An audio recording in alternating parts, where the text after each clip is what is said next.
இப்போது புதிய அறிமுகம் ஆச்சி ஹோட்டல் சாம்பார் 50 கிராம் ரூபாய் 20 மட்டுமே. பொங்கல் விடுமுறை முடிந்து தென் மாவட்டங்களில் இருந்து மீண்டும் சென்னைக்கு மக்கள் படையெடுத்து வருகின்றனர். விழுப்புரம் புறவழிச்சாலையில் பாலம் கட்டும் பணிகள் நடைபெற்று வருவதால் கடும் போக்குவரத்து நெரிசல் ஏற்பட்டுள்ளது. இது குறித்த கூடுதல் தகவல்களை வழங்கிட இணைகிறார் எமது செய்தியாளர் கோபிநாத். கோபிநாத், வணக்கம். இங்கு விழுப்புரம் சுற்றுவட்டார பகுதியில் இருக்கக்கூடிய சாலைகளில் போக்குவரத்து நெரிசல் எந்த அளவில் இருக்கிறது? சீர் செய்ய ஏதேனும் நடவடிக்கைகள் முன்னெடுக்கப்பட்டிருக்கிறதா? அது எந்த அளவுக்கு கை கொடுத்திருக்கு? விரிவான தகவல்கள் கோபிநாத். பொங்கல் பண்டிகை தமிழகத்தில் வெகு விமர்சையாக நடந்து முடிஞ்சிருக்குன்னு சொல்லலாம்.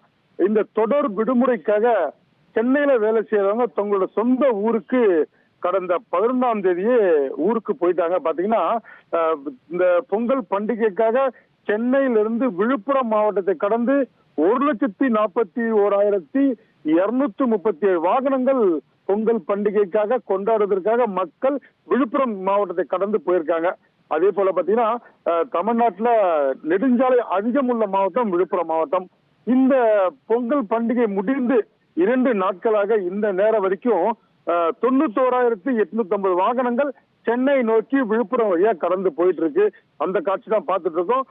இந்த பொங்கல் பண்டிகைக்கு சென்ற வாகனங்கள் மீண்டும் சென்னை செல்லும் போது நெடுஞ்சாலை இருக்கிற பகுதியில விழுப்புரம் மாவட்ட காவல்துறை கண்காணிப்பாளர் சரவணன் தலைமையில சுமார் 350 காவல்துறையினர் பாதுகாப்பு பணியில் ஈடுபட்டிருக்காங்க. இவங்களோட வேலை பார்த்தீங்கன்னா நெடுஞ்சாலை ரோந்து பிரிவு காவலர்களும் அந்த தேசிய நெடுஞ்சாலை போக்குவரத்து எதுவும் தடை பற்றிடக்கூடாது என்பதற்காக அவங்களும் இருக்காங்க. அதே போல அந்தந்த காவல் நிலைய பகுதிகளில் காவலர்கள் தேசிய நெடுஞ்சாலை பாதுகாப்பு பண்ணிட்டு இருக்காங்க.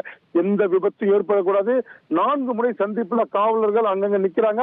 எந்த விதத்திலையும் வாகனங்கள் அந்த பகுதியிலிருந்து அடுத்த பகுதி கடந்து போகும்போது விபத்து எதுவும் ஏற்படக்கூடாது. இதுக்காக காவல்துறை முழுமையா பாதுகாப்பு ஈடுபட்டிருக்காங்க.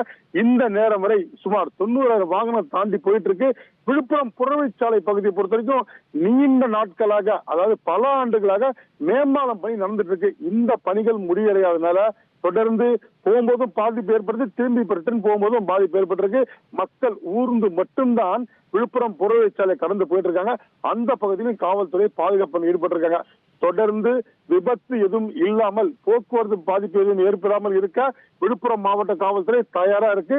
இன்னும் நாளை காலைக்குள் சென்னைக்கு சுமார் 50,000 வாகனங்கள் மேலும் வரக்கூடும் என்ற ஒரு கணக்கெடுப்பு எடுத்திருக்காங்க. அதற்காக விழுப்புரம் மாவட்ட காவல்துறை தயார் இருக்காங்க. அந்த காட்சியை நம்ம பார்த்துட்டு இருக்கோம். நன்றி கோபிநாத், உங்களுடைய விரிவான தகவல்களுக்கு. இப்போது புதிய அறிமுகம் ஆச்சி ஹோட்டல் சாம்பார் 50 கிராம் ரூபாய் 20 மட்டுமே.